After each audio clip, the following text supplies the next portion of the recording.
last Monday, meron po tayong isang kaganapan na ginawa dito sa buong Pilipinas at yun po ay ang election. So from Monday, halos isang linggo po and the election is already over. Okay? But of course, yung pong ating counting ay halos tapos na po ito. But definitely, yung pong preparation, yung pong kampanya ay medyo intense. Naniniwala po ba kayo ron? And however, hindi lang po siya naging intense, somehow medyo naging chaotic and medyo naging tensionado po. You know why? Because this election has caused division to so many relationships. And I received an email from our senior pastor. Kami po mga pastors, we received this email na medyo marami hong nakababahalang mga kaganapan, hindi lang ho sa labas, even in the so-called Christian community, because even in the church, hindi lang po CCF, marami po mga churches, alam niyo po nangyari, because of their campaign, because of their passion, para i-endorse po ang kanilang mga kandidato, somehow sa social media. Okay?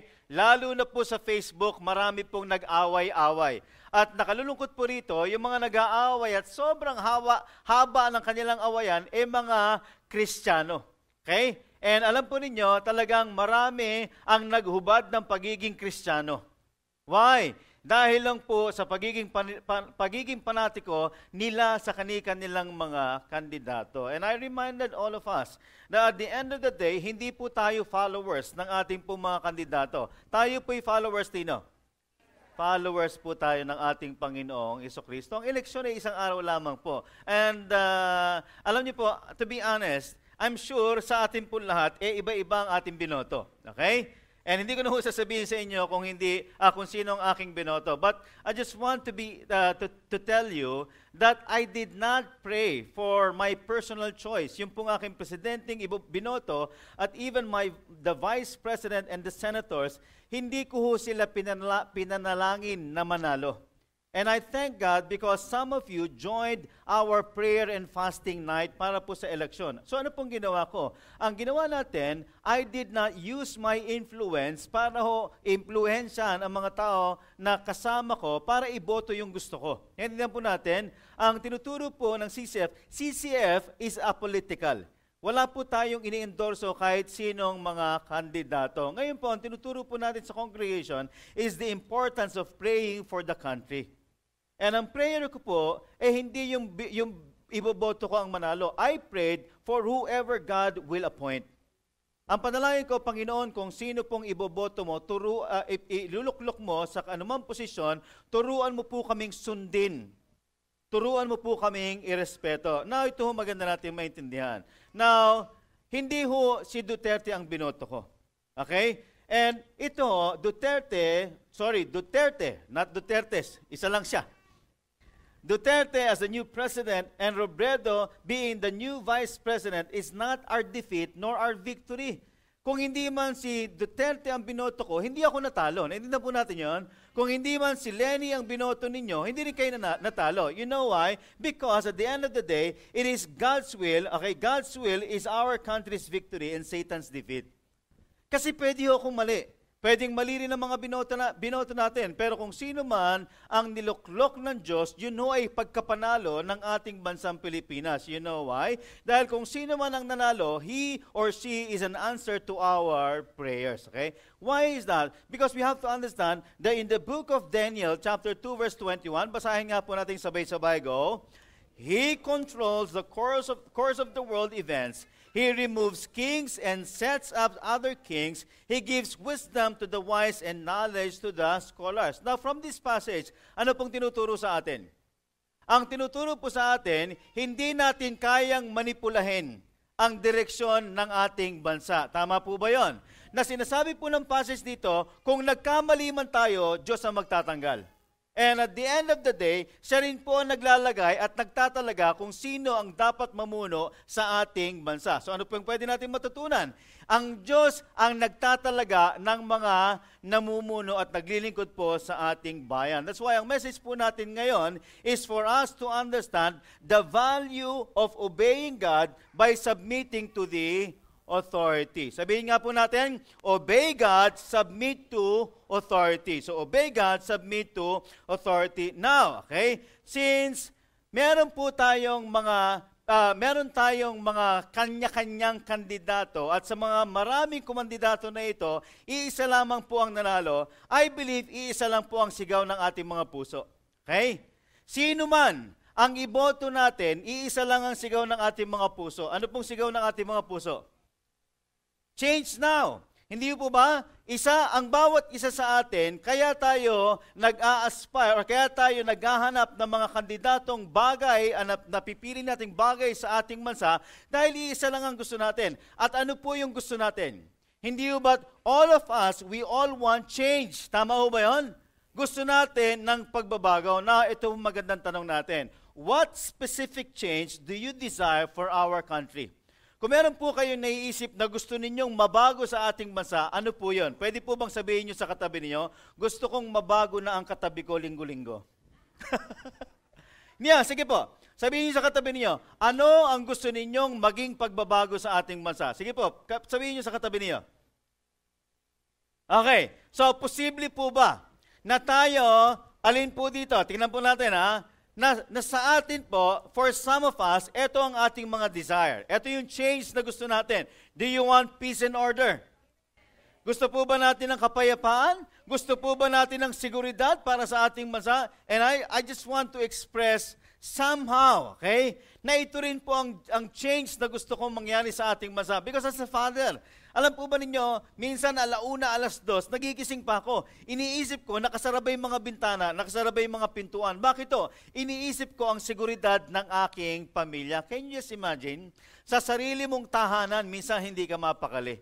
And kami ng asawa ko, we were invited to speak in the different churches in the Middle East.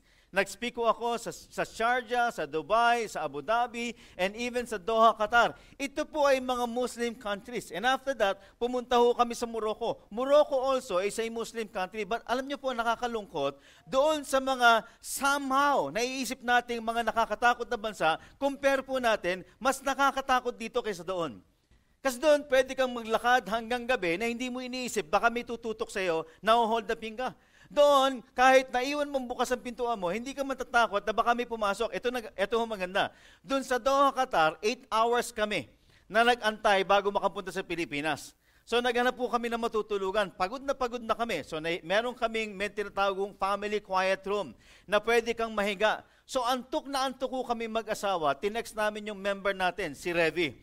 Sabi namin, Rev, antok na kami, pwede ba kaming makatulog at iwanan yung mga gamit namin sa tabi? Sabi niya, wag po kayong mag-alala, Pastor. 100% safe ang inyong mga gamit. Sabi ko talaga, bakit? Kasi dito, kapag ka nagnakaw, putol daliri. So ang mga tao, takot na takot. I'm not saying na kinakailangan putulan ng daliri yung mga tao para lang maging safe ka. Ang sinasabi natin, iba pa rin yung panatagan loob mo sa sarili natin bansa. So yun ang gusto natin, peace and order and safety, lalo na po para sa ating mga pamilya. Now, gusto niyo po bang matanggal na ang corruption? Yes. Okay, so ano po ang gusto natin? Gusto ba nating mabalik yung moral values ng mga tao? Yes, ano pa ang gusto natin? Gusto ba nating may disiplina yung mga tao? Yes, ano pa ang gusto natin? Gusto ba nating maging malinis ang ating paligid? Yes, are we desiring na somehow na baka itong pagkakataon na ito, ang Pilipinas ang maging next Singapore? Yes, hindi ba't gusto natin na economic growth? Kung meron kang economic growth, cleanliness, discipline, moral values, no more corruption, peace and order, ito parang Singapore ito. Okay? And I'm sure lahat tayo, yan ang ating gusto. Now, since meron tayong bagong iluluklok na presidente, somehow, meron pong tinatawag na mga expectations. Tama ho ba yan? Meron tayong tinatawag na expectations. Ngayon, ano sa palagay ninyo ang expectation ng mga tao? Anong pinangako ni Duterte? 3 to 6 months, magbabago ang Pilipinas. 3 to 6 months, tatanggalin ko ang mga kasamaan. 3 to 6 months, tatanggalin ko ang korupsyon. Yes, prayer natin na sana'y magawa. That's why, si Duterte ngayon, ang tingin natin is like Iron Man. Ito, hindi ko to ginawa. Nakita ko lang ito sa Facebook. And aside from that, si Duterte ngayon ay tinitingnan bilang isang superman or supposed to be magiging super president. But may I remind all of us, na yung tinitingnan nating imahe na parang si Iron Man at parang si Superman, that person also cries. Umiiyak din po yan. Nakita ninyong umiyak? Nakita ko umiyak. Ano pa? That person, he also gets tired. Napapagod din. And aside from that, nagkakasakit din. Nung isang beses, muntik po siyang himatayin, dinala siya sa ospital. And that person, alam niyo po, kahit anong gusto niyang, kahit maganda ang plano niya, pwede rin po siyang magkamali. Tama ho ba yun? Okay? You know why? Because the soon-to-be president, he is merely a what? Human being. Now, just to give you an example, or just to make a point here, okay? Na siya po'y isang tao lang. Ito, recent lang po ito lumabas. According to this interview, ano po nangyari? He started to feel what? A stronger pressure. What else? Anong sabi niya? Doblado na ang alin? Ang pressure ko, I am under intense pressure. Kailan po ito? May 13 lamang. In other words, ngayon nung nagsisink in sa ating magiging bagong presidente, yung pong obligasyon at responsibilidad na nakaatang sa kanyang balikat. Pwede ko bang malaman kung sino mga magulang dito? Yung mga tatay at nanay? Okay? Now, ang tanong ko, madali bang maging magulang? Madali bang maging isang padre de pamilya o ina ng tahanan? Hindi. Ilan lang ang anak ninyo? Kung meron kang 7 anak, siguro po mawiwin lang ka na. Ang magiging role ng presidente ay maging ama sa buong bayan. Naiintindihan po natin yon. So ngayon, naiintindihan na natin ang kanyang pressure. Yes, mahal natin ang ating bansang Pilipinas. Now, ito ang tanong ko sa ating lahat ngayon. What will you now commit to contribute to help bring change in our country? Aside from praying, sige po, anong personally ang pwede nating i-contribute sa ating bansa para magkaroon ng pagbabago? Etong battle cry. Etong battle cry, nung nagka-campaign si Duterte at ang kanya pong mga followers, wala akong masama rito. We all want change. Pero tandaan po natin, we should not expect change outside if there is no change from within. Hindi na po natin, kahit gaano kagaling, kahit gaano ka-intentional, kahit gaano ka-sincere ang ating magiging bagong presidente, if all of us will not participate, huwag tayong umasa ng pagbabago. Ang pagbabago, hindi lang nagsisimula sa isang tao. Nagsisimula yan sa bawat tahanan ng ating bansang Pilipinas. Anong sinasabi natin? Ang change na gusto natin, we want peace and order, pero sa loob ng bahay natin, ang gulo. Hindi na po natin. Paano tayo magpo-post sa social media, nakakapagod ang gulo ng bansang Pilipinas, gusto kong magkaroon ng pagbabago, gusto kong magkaroon ng katahimikan, pero sa loob ng bahay natin, tayong magulo. Hindi na po natin. How can we expect change, peace and order sa labas ng ating tahanan kung ayaw nating magkaroon or kung hindi natin inuumpisahan ang kapayapaan sa loob ng ating tahanan? What else? We want cleanliness. We want a clean government. Pero for some of us, I believe tayo guilty ng paglalagay kapag hindi natin nakukuha kaagad. Mahuli tayo ng pulis, nilalagyan natin. Para mapabilis yung proseso natin, naglalagay tayo. And yet, we cry for change. As if yung pagbabago ay magaganap kahit hindi tayo nagpa-participate. Alam niyo po, kaya naging kurap ang ating bansa, tayo rin na may kagagawan. Wala akong hihingi ng lagay kung walang naglalagay. Yung iba hindi naman naglalagay, tayo lang ang nagsasabing, sige, baka pwede natin gawa ng paraan yan. Sir, hindi po ako ganyan. Hindi, okay lang yan, walang iba makakaalam. And yet, we want a clean government. Sa totoo lang, tayo ang nagpadumi ng ating bansa. Now, if we are clamoring for change and we expect this government na magkaroon ng malinis na government, can we now make that commitment na starting today, hindi na ako maglalagay? Ano pang change ang gusto natin? We want discipline, and yet, tayo rin. Hindi tayo sumusunod sa mga patakaran ng ating bansa. Pag red light, nag-go-go. Ano pang ginagawa natin? Walang tawiran, tsaka tumatawid. Bawal magtapon, dun maraming basura. Gusto natin ng pagbabago. Gusto natin ng kalinisan. Gusto natin ng disiplina. Pero tao ang walang disiplina. Anong sabi rito? Walang pagbabago kung bawal ay ano? Ipipilit natin. Kung gusto nating magbago ang ating bansa, makiisa tayo. Kung gusto nating magbago ang ating bansa, mag-upisa ito sa ating sarili. Pag nakasulat diyang bawal umihi at kahit hindi nakalagay na bawal umihi at alam nating daanan ng mga tao, huwag nating gawin yun. Hindi po natin, walang pagbabago kung ang bawal ay pipilit mo. Dito sa ating Pilipinas, napakarami ang graffiti. Hindi naman kanila binababoy ang mga establishmento. So ano po yung pwede natin gawin? Pareho po tayo nito. Nagtatanong, who wants change? Lahat nagtataas ng kamay. Nung tinanong ngayon, who wants to change? Wala na nagtaas ng kamay. And yan po natin. Now, how can we expect change to happen if we ourselves, especially tayo mga tinaguriang Kristiyano, hindi tayo makikiisa sa pagbabago na magsisimula sa atin at sa sarili nating tahanan. So anong dapat natin gawin? We have to obey God and to what? Submit to what? Submit to authority. Sabihin niyo po sa katabi ninyo, obey God and submit to authority. Now, ang tanong is that why do we have to submit to authority? Bakit nga ba tayo kinakailangang sumunod kung sino man ang namamahala at namumuno para sa atin? Let's read all together from the book of Romans 13. Sabay-sabay po, go. For all authority comes from God, and those in positions of authority have been placed there by God. So anyone who rebels against authority is rebelling against what God has instituted, and they will be punished. In verse 3, for authorities do not strike fear in people who are doing right, but in those who are doing wrong. What, you like to live without fear of the authorities? Do what is right, and they will honor you. In verse 4, go. The authorities are God's servants, sent for your good. But if you are doing wrong, of course you should be afraid, for they have the power to punish you. They are God's servants, sent for the very purpose of punishing those who do what is wrong. So you must submit to them and not only avoid punishment, but also to keep a clear conscience. Now, last verse. Pay your taxes, too, for the same reasons. For government workers need to be paid. They are serving God in what they do. Give to everyone what you owe them. Pay your taxes and government fees to those who collect them.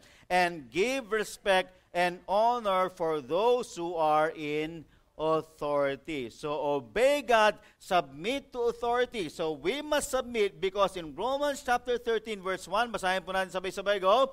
Everyone must submit to governing authorities. Sino na po yung must submit? Everyone. Sino pong kasama sa everyone? Kasama po ba ako ron? Kasama po ba kayo ron? Kasama po ba yung katabi nyo ron?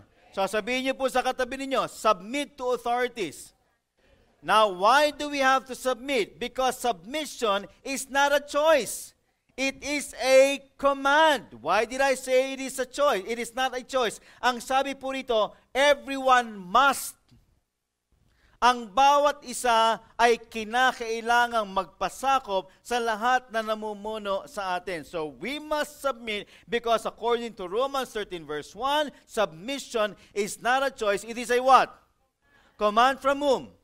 Command from God. Now, ang sabi dito, submit to authority. Now, the question is, sino ba yung authority? Submit to whose authority? In 1 Peter chapter 2 verse 13, basahin po natin sabay-sabay, go. For the Lord's sake, submit to some authorities. All authorities. So for the Lord's sake, submit to all authority, whether the king as the head of the state or the official he has appointed. Now, tingnan niyo po yung sinabi sa verse 13. For the Lord's sake, submit to who? All authority. In other words, it does not talk about the submission to the authority ng government. When the Bible says, submit to all, lahat ng institusyon na namumuno sa atin, sabi po rito, submit to all human authority. So lahat ng merong namumuno, na ang tanong, kasama ho ba ang pamilya? Kasama ho ba rito ang church? Kasama ho ba rito ang kumpanya? Kasama ba rito ang gobyerno? Yes, sinabi ng Bible clearly, submit to all human authority. Now, kung sa pamilya ang kasama rito, in the book of Ephesians 5 and Colossians chapter 3, dito nakapaloob yung command, yung guidelines, yung roles ng tatay, ng nanay at ng anak. Anong sabi rito? Merong leading, merong submission, and merong obedience. In other words, ang tinuturo po sa atin, submission to what? Submission to authority is learned, practiced, and starts where? At home. You know why? Because the family, being that small unit, is also another form of government. Naintindihan po natin? So ang gobyerno ay pinalaki. Pero yung bahay natin, kung saan tayo naninirahan, doon pa lang pinapractice na ang gobyerno. That's why sinabi rito, learn to lead. Be a loving leader for the fathers and the husband. You must submit, sabi sa wife, and the children should obey. Why is that? Because God is a very organized God. At ang gusto ng Panginoon, parang church, sinasabi sa atin, as we grow big in what? Small group. Ganon din ang ating gobyerno. If we want to learn to submit to authority, mag-umpisa ito sa ating mga tahanan. Anong sinabi sa Proverbs? Basahin po natin, go. And when he is old, he will not turn from it. So anong tinuturo natin sa mga anak? Ano yung part ng ating training? Part ng ating i-train natin sila sa loob ng ating sambahayan. Anong ginagawa natin? Ang parental role, ako, ang asawa ko, tayong mga magulang, ang training natin is that we should teach and model to our children submission to authority. Naintindihan po natin? Tayong mga magulang. Responsibilidad natin ito. And at the end of the day, God will surely hold us accountable kapag ang mga anak natin ay hindi marunong rumispeto sa kanilang mga namumuno. And that's why makikita natin sa mga pamilya, ang mga anak hindi marunong mag-submit sa authority ng magulang, hindi marunong mag-submit sa authority ng nakakatandang kapatid, hindi marunong mag-submit sa authority ng eskwelahan, at kapag nagtrabaho, ganun din, at kapag ka nasa labas ng bahay, ganun din. Why? Because the parents somehow failed to teach and model submission to authority. And as parents, kinakailangan makita ito sa ating mga tahanan. Ano pa yung parental role? Teach and model to our children what? Moral values. Now, do we all agree? And can we all admit na karamihan ng mga bata ngayon hindi na marunong magsalita ng po at opo? Naniniwala po ba tayo ron?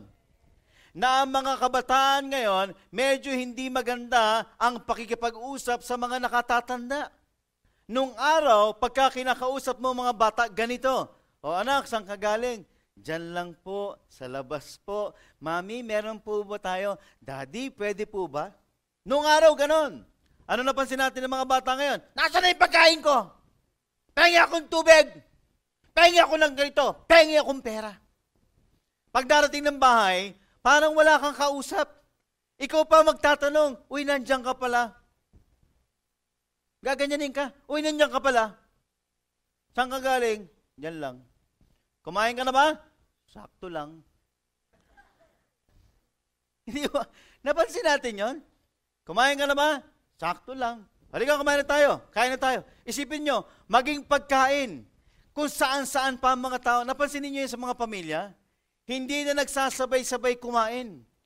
Kapag nasa lamesa, imbis na nag-uusap bilang pamilya, kanya-kanya yun. O, anong gusto mo? Paabot yun. Tapos ka na ba? Hindi pa. Hindi natin. Why? Ito po, hindi ito kasalanan ng eskwelahan. And somehow, ang thinking natin, pag-aralin ko yung anak ko sa magandang eskwelahan para matuto, mali po yun. Ang pag-aaral segunda lang sa tinuturo ng mga magulang. Ang pinakabagay na matututunan nila ay nag-uumpisa sa loob ng tahanan. Naintindihan po natin yun? Sino magtuturo sa kanila ng salitang po?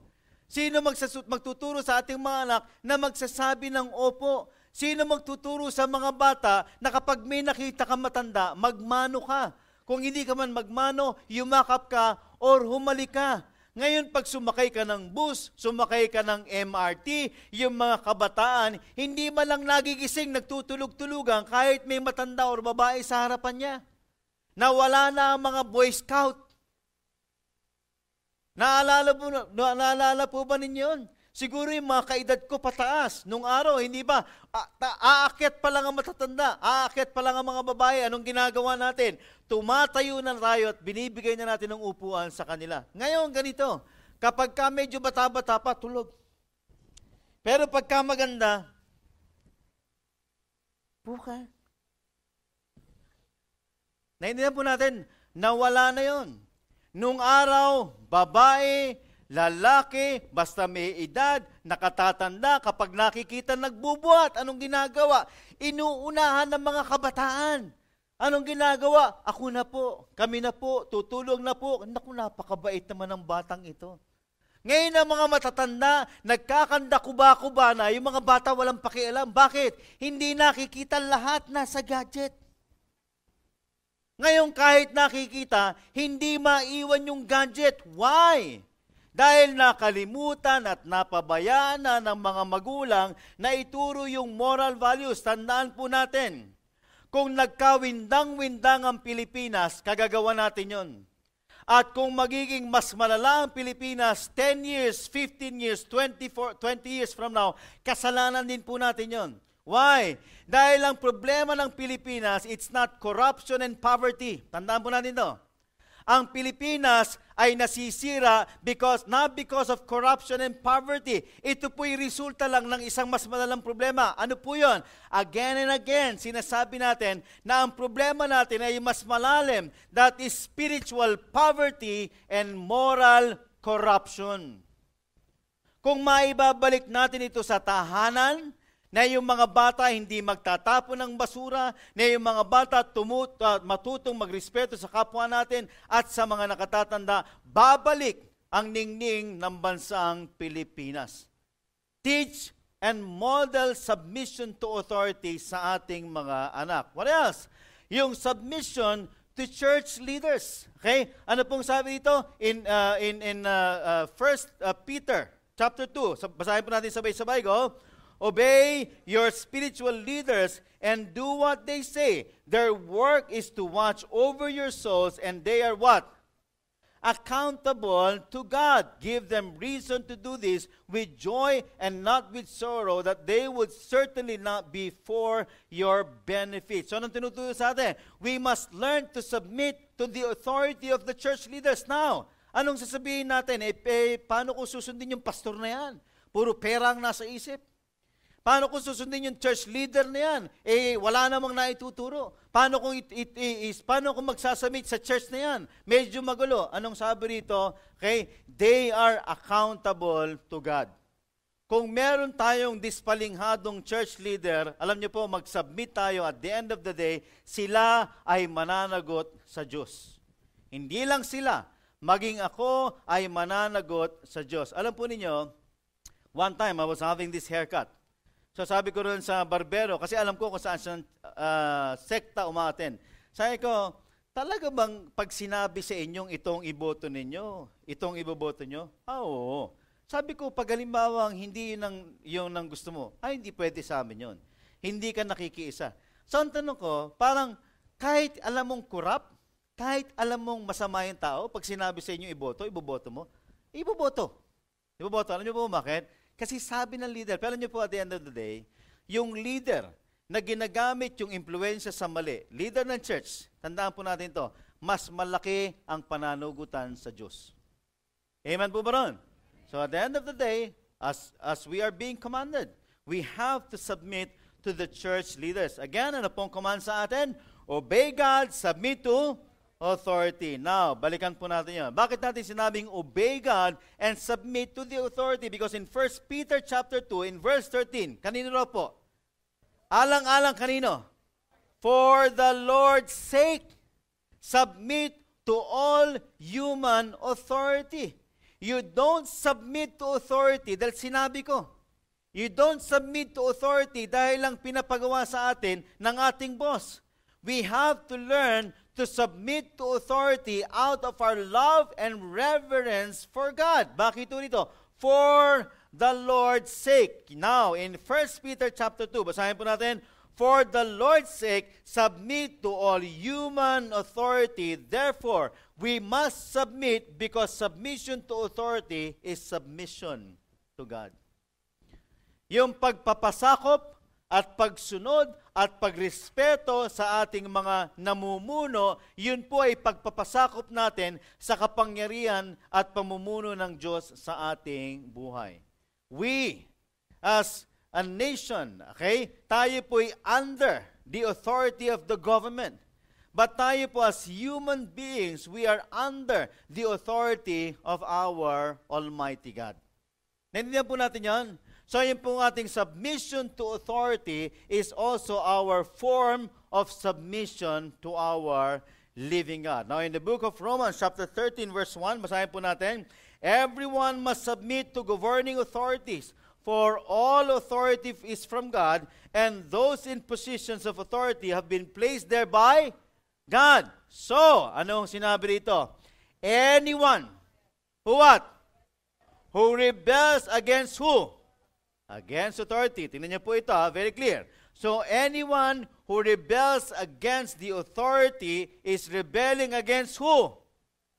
Against God, what God has instituted. Again, we must submit because submission to authority is our form of submission to God. Now, if we choose not to submit to the authority, it is called rebellion against God. Now, ano pong consequence? There will be consequences. And they will be what? And they will be punished. Now, ang tanong, gusto niyo po bang maparusahan? Ayaw natin. Okay, now, since we're talking about authorities, let's talk about the authority of the government. Halimbawa ho, sinabi sa ating pag-stop, hindi ka sumunod, tumakbo ka, anong pwede mangyari sa'yo? Pwede kang matikitan, pwede kang madisgrasya, pwede kang makadisgrasya. Sinabi sa iyo huwag kang magnakaw, nagnakaw ka. Sinabi sa iyo huwag kang mang-rape, nang-rape ka. Sinabi sa iyo huwag kang pumatay, pumatay ka. Meron kaukulang punishment. Entiendan po natin yan? So, ibig sabihin, lahat ng patakaran, lahat ng pamantayan, lahat ng batas, kapag sinuway, merong kaukulang kaparusahan. Entiendan po natin. Now, yun ay kaparusahan, punishment na nanggagaling sa gobyerno. Now, if for some reason, dahil talagang sutil, talagang pasaway, talagang hindi marunong sumunod sa authority ng magulang, authority ng eskwelahan, nung nagtrabaho, hanggang sa trabaho, maangas at mayabang. Ay, hindi lang kayo ang trabaho dito. Mabubuhay ako kahit mag-resign ako dito. Nag-resign. Ano ngayon nangyari sa mga tao? Jobless. Hindi marunong sumunod sa boss. Hindi marunong sumunod sa bisor. Lagi na ikipag-away sa mga kasama sa trabaho. Anong consequence? Mawawalan ng trabaho. What else? Yung iba, ayaw sumunod sa leader ng church. Anong ginagawa ng iba? Church hopping. Ayaw tong church na to. Ayaw tong leader na to. Lipat ako sa ibang church. May nakaaway na naman dito. Lipat na naman ako sa ibang church. So, ano nangyari ngayon? Imbis na lumago, lumalala. Naintindihan po natin? So, there will be consequences. Okay, now, we must submit because in Romans chapter 13 verse 4, let's read all together, go. The authorities are God's servants sent for, para kanino daw po? Para sa ating kapakanan. Sent for our good. But if you are doing wrong, of course, you should be afraid. Huwag kang matakot kapag wala kang ginagawang masama. Pero pag may ginagawa kang kalokohan, recently, minahuli ko sa Bulacan, hindi ba? Yung colored shabu. May blue at saka green. O hindi pa siya kinukulong. Humihingi ng tawad kanino? Kay Duterte. Para po sa magiging bagong Pangulo, gusto ko na nga po magpalit ng negosyo. Hindi ba gusto na raw niyang tinigil? Huling habol pa. Alam ba ninyo ang shabu ngayon? Buy one, take one, ha? Buy one, take one. Bakit daw po? Kasi change of business. Gusto na magpalit ng puninarya. Ngayon natatakot na ho yung mga kriminal, okay? The authorities are God's servants sent for your good, but if you're doing wrong, of course, you should be afraid because they have the power and the authority to what? To punish you. They are God's servants sent for the purpose of what? Punishing those who do what is wrong. So, in other words, sila po ay empowered. Sila po ay binigyan ng authority na disiplinahin yung mga rebelde at pasaway. Therefore, submission to authority is for our own good. It is for our protection. So, how do we submit to the authority? Ano nga bang dapat nating contribution?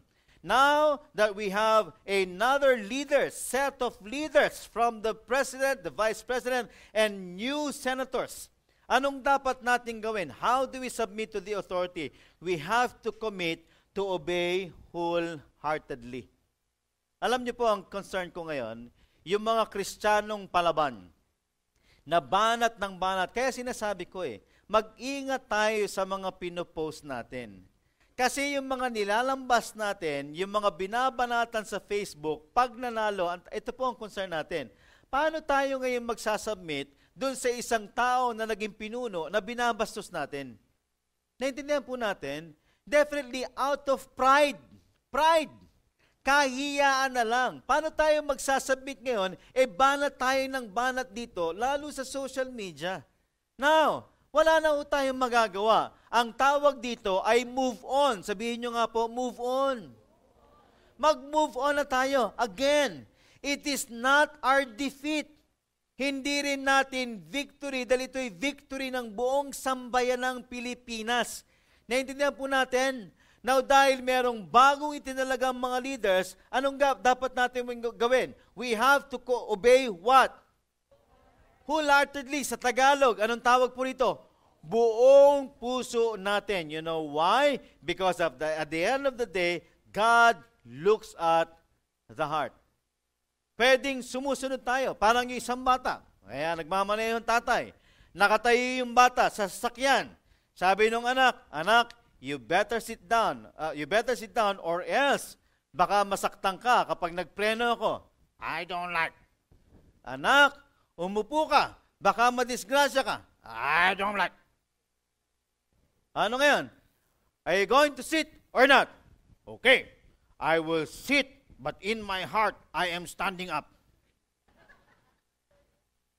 Naintindihan po natin, mga magulang, na-experience yun na po ba ito, na may pinapagawa tayo sa anak natin? Halimbawa ganito, anak, pakihugasan mo naman itong plato kasi ang dami ko pang gagawin . Oh, yan na. Ganyan. Lagi na, tang, tang, tang. Di ba yung, lagi na lang. Yan dyan mga kuya, mga at ko, lagi na ako nandito, nanain kita. Sabi siguro ng mga nanay, parang anak ko yun . Hindi, ganito po yun. Anong pakiramdam ninyo bilang magulang? Ito magandang explanation, ito magandang definition doon. Pag ganun ang anak natin, ito nararamdaman natin, di ba? Nakakabastos. Tama ho ba? Nakakabastos at nakakasakit ng kalooban. Tandaan natin ito, kayong mga anak, yung mga bata, maliliit pa. Darating ang panahon, magkakaanak din kayo. At lahat ng ginagawa ninyo sa magulang ninyo, I guarantee you, if you will not change, gagawin sa inyo ng mga anak ninyo. Mas malala pa kaysa ginagawa ninyo. Naintindihan natin? Now, hindi ba? Hindi tama. Palagay nyo, hindi tama yung ganun, di ba? Kapag inuutusan natin, kung susunod, dapat merong kagalakan. Napakasarap nito bilang magulang. Naku, yung mga anak ko. Hindi perpekto. Lalo itong si Eliana. Si Eliana, pag sabi ko, sweetheart, can you get water for daddy? Alam nyo, tumatakbo pa yan. Tsaka nakangiti pa yan. Pumapalakpak pa yan. Happy to serve. Anong sinasabi natin? Bilang mga magulang, napakasarap sa kalooban natin kapag ang mga anak natin ay sumusunod ng maluwag sa kanilang mga kalooban. kapag ang mga anak natin ay sumusunod at naglilingkod ng may kagalakan. Alam niyo po, whenever we submit to our authority, but not wholeheartedly, we grieve the heart of God. Hindi na po natin, ang Diyos ang nagtalaga. Klaro po yun, sinabi sa Bible. Ang Diyos ang nagtalaga ng magulang. Ang Diyos ang nagtalaga ng mga namumuno sa eskwelahan. Ang Diyos ang nagtalaga ng mga namumuno sa kumpanya, maging sa gobyerno. Now, if we will rebel sa ating puso, susunod tayo, pero marami tayong reklamo. Anong sinabi sa atin? Submit, obey, and work as if you are working for the Lord. So, kung wala naman tayong pwedeng magawa, dahil submission is a command, we have to commit to obey wholeheartedly. Sabihin nyo nga po, obey wholeheartedly. Tingnan ninyo, wala kayong kabuhay-buhay. Ulitin po natin, obey wholeheartedly. Pangalawa, we should make this commitment to help restore the community. Alam niyo, meron man tayong gobyerno, wag natin iasa sa lahat. Wag natin iasa lahat. There are some things that we can contribute.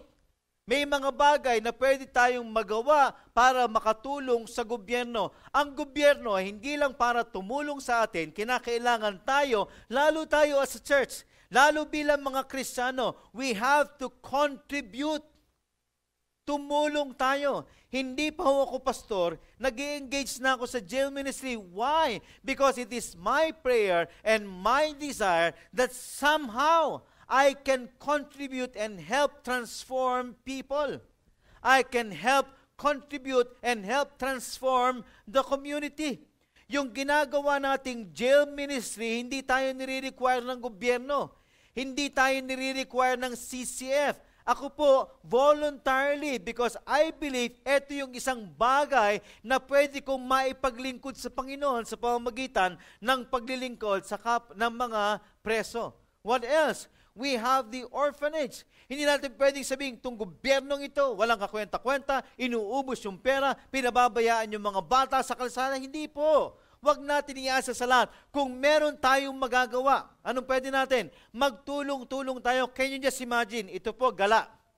Gabay Sanandas, this is our temporary shelter. It's an orphanage for street children. Anak ng mga inmates, anak ng mga abandoned children, yung mga batang nangangailangan. Alam nyo ginagawa, recent lang ho ito. Nagpe-prepare sila ng mga damit para i-donate sa mga nasunugan sa Taytay. Can you just imagine? Itong mga batang ito, ang tinutulungan, ngayon sila ay tinitrain para tumulong sa ating komunidad. So, as a church, as a community, as God's children, we should also make this commitment to help what? Restore the community. You pray about this. Lord, anong pwede kong i-contribute para mabago ang aming komunidad? And third, we have to abide the law. Sumunod tayo. Kung gusto natin ng pagbabago at disiplina, magsimula sa atin ang pagbabago at disiplina. Ano pong sabi sa Romans 13 verse 7? Basahin po natin sabay-sabay. Go. Pay your taxes and government fees to those who collect them. Sumunod tayo sa batas. Huwag tayong maglagay. Yung taxes natin, bayaran natin ng tama. I remember one time, pumunta ako sa BIR. Pagdating ko sa BIR, sabi sa akin ng taga-BIR, Sir, alam naman ninyo ang kalakaran dito. Gusto niyo bang lumakad yung papel nyo? Parang gusto kong sabihin, may paa ba yan? Gusto niyo bang lumakad? Mapabilis yung papel ninyo? Sabi ko, siyempre, gusto kong mapabilis. Alam na ninyo. So, anong sabi ko? Ano yung alam na ninyo? So, humingi sa akin ng lagay. Sabi ko, pasensya ka na. Hindi ko siya pwedeng gawin. So, sabi sa akin, hindi ko rin kayo matutulungan. So, sabi ko, yan ba ay sinasabi mo sa akin na garantisadong hindi mo ako matutulungan at hindi tatakbo yung papel ko? Sabi niya, yun ang kalakaran. So, kinuha ko yung pangalan. Pumunta ako ng head office ng BIR. Sabi ko sa head office, sabi ko, gusto kong makausap yung supervisor ninyo. So, pinakausap sa akin.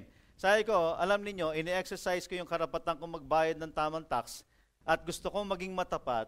Pumunta ako sa isang branch ninyo ang sabi sa akin, ganito, ganito, ganito. Sabi ko, ganito ba ang gusto natin mangyari sa gobyerno? Sabi niya sa akin, sir, pasensya na kayo. Anong pangalan?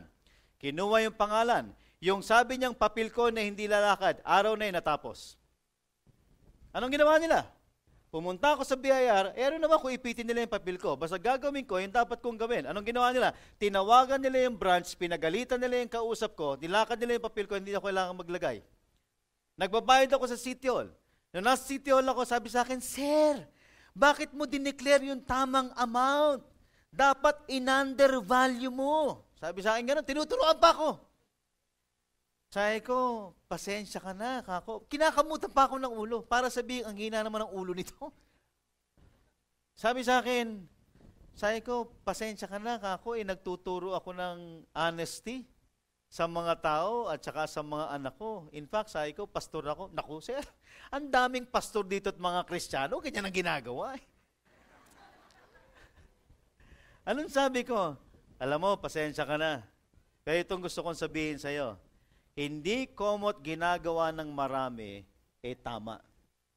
Sabi ko, kung anong tama, yan ang ilalagay ko. Kung palagay mong mahina ang ulo ko, babayaran ko yung dapat kong bayaran. Binayaran ko. Inuuli ako ng traffic, inuuli ako ng mga pulis dyan sa Evergotesco. Pag-uli sa akin ng pulis, kasi iniram ko sa sasakyan ng bayo ko, may problema yung papel. Sabi sa akin, sir, impound yan. Ang laki ng multa niyan. Sabi ko, mga magkano? Mga 5,000. Sabi ko, hindi naman akin tong kotse na ito eh. Sabi niya, kayo ang gumagamit eh. Paano ba yan? Sabi sa akin gano'n, gusto niyo, ayusin na lang natin. Sabi ko, kung ang iniisip ninyo magbabayad ako para maayos yan, sabi ko, gusto niyo, pag-pray ko na lang kayo. Pag-pray? Sabi ko, pastor ako. Sabi ko, pastor ako. Tama, pag-pray nyo na lang kami, pastor. Ay, hindi ako naglagay. Pinag-pray ko na lang sila. Tuwan-tuwa pa sila. Ay, hindi ba? Ano pwede natin gawin? Sumunod tayo sa batas. Kung gusto natin magkaroon ng pagbabago, sumunod tayo sa batas natin. Ano pa? Sundin natin yung mga simpleng trapiko. Pag sinabing huwag tumawid, huwag magtapon, huwag ganitong speed limit, sundin natin, huwag mag-iinit ang ating mga ulo. Abide the law. Sabihin nyo nga, abide the law. Sumunod tayo sa batas. And of course, itong isang pwede natin gawin, nurture the environment. Alam niyo ito, I am an advocate para sa kalinisan at kapakanan ng ating environment. Why is that? Because ako po'y isang mountaineer. At nung ako'y very active, alam ninyo, kahit basura, sinisiksik ko sa aking sapatos. Sa bag ko, napupuno ko ng basura yan pagbaba ng bundok. Why is that? Dahil masakit sa aking kalooban kapag nasisira ang kalikasan. Ngayon, pumunta kayo ng mga creek, pumunta kayo ng ilog. Can you just imagine? Dito nakakahiya ang mga estero natin. Ngayon, nagtatrabaho ang gobyerno kahit araw-araw maghukay at magdinis ng estero, kung lagi naman nagtatapon ng mga tao sa kalsada. Alam niyo, sa totoo lang, minsan, natetempt din ako yung ginagawa ng iba. Nagtapon sa labas ng sasakyan habang nagmamaneho. Gusto ko rin damputin at pulutin at ibalik sa kanila. Kaya lang mapapaaway ako. Alam pwede natin gawin? Let's educate the people. Huwag tayong magtapon ng basura sa kalsada. Huwag tayong magtapon kung saan-saan. Huwag tayong putol ng puno. That's why, ito pong challenge. And I pray na tayo bilang church ay makikiisa. Naghanap na ako ng mga kausap. I'm praying that CCF Taytay will have this kind of project. Ano po yun? Nung kami po yung nag-abroad, alam niyo, sabi ko, bakit ang linis ng mga kalsada? Bukod sa may naglilinis, may basura, alam niyo yung mga poste ng ilaw, may basurahan. Can you just imagine, if you can only talk to the mayor, and CCF Taytay, we are willing, tayong church, mag-contribute tayo ng mga basurang ididikit natin sa poste. Hindi ba't makakatulong tayo? Ano pang pwede natin gawin? Tayo as a church, tumulong tayo, mag-tree planting tayo. Pinakausap ko ng DNR. They will supply us with the seedlings. Magtulong-tulong tayo, what else? Pwede tayo as a D group, as a church, bilang mga followers of Jesus, let's help clean the community. Pwedeng sa maliit na bagay na uumpisahan natin, makahawa tayo sa maraming mga tao. Amen po ba rito? Makikiisa po ba tayo dito? Yes. Okay? So, mag-contribute tayo sa pagbabago. And of course, we have to give time to share Christ. You know what? At the end of the day, change can only happen if we have Jesus in our hearts. Anong sabi sa 2 Corinthians 5:17? Sabay-sabay po, go. He is a new creature. The old things passed away. Behold, new things have become. Therefore, Christ is the only one who can change us and our nation. If we will go and make disciples, change is truly coming. Amen po ba ron? If we will be faithful doon sa mandate to go and make disciples of all the nations, change kahit after ni Duterte is still coming. Patuloy tayo magkakaroon ng pagbabago. And I would like to congratulate the GLC graduates. Meron po ba rito? Yung mga graduate ng GLC? Taas nga yung kamay. Ayun, nakita ninyo yung nag-iisa sa likod? Mamaya hong gabi yata ang graduation nila. Okay? Mamaya ang graduation. So palakpakan po natin. Meron tayong new batch of leaders who will be faithful in proclaiming our Lord Jesus. Okay? And last, we have to encourage the authorities. Why is that? Because in Romans chapter 13 verse 7, ano pong sabi dito? Give respect and honor. Alam niyo yung respect? Sa Tagalog po, ano sabi dito? Galing ninyo ah. Igalang. Yung mga namumuno. Honor, esteem, itaas, i-encourage natin sila. Sino na po? Yung mga namumuno. Alam niyo, that's why minsan parang ayaw mo magbukas ng Facebook. Kaya lang kailangan ko eh. Minsan nakakalungkot. Tingnan ninyo yung ginagawa natin sa mga namumuno. Okay? And honestly, this may look funny. Pero is this the right way to treat the president? Palagay po natin, alam niyo, sometimes, iniisip ko yung mga gumagawa nito, napakayayabang. Parang napakadaling maging presidente. Hindi na po natin, maging tatay nga mahirap eh. Maging pastor ka nga, challenging, mahirap. Hindi kami perpekto. Mahirap mamuno. Mamuno ka ng Pilipinas, napakahirap.